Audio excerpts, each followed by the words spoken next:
Hey guys, this is Somnath. In this video, we are going to learn how to use the Notepad++ effectively for our code. So you can see I have opened the Notepad. Suppose we have a large log DOM file and we want to copy the files from 500 to 800 lines and we want to delete some of the fragments of it. So for that, we don't have to go one by one and copy and drag and drop the lines. So I will show you how to use the Notepad++ to copy the lines. So first we'll copy one file. We'll copy one log file. I'll show you. I'm copying one demo log file from here. This is having 2000 lines. If you copy here also, you can see we have 2000 lines. Suppose we want to copy the files from 500 to 800 lines. So first what we'll do, first we'll go to the line number 500. I am pressing the Ctrl G option. Then we'll go to edit, begin and end select.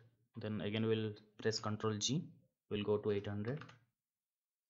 And here again we'll go to edit and begin and end select. So 500 to 800 lines is selected. Now if you want to delete or copy, you can just put accordingly Ctrl C. I'll create another tab, Ctrl V C, the line number.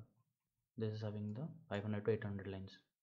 For more interesting videos on Notepad++, please watch my Notepad++ playlist.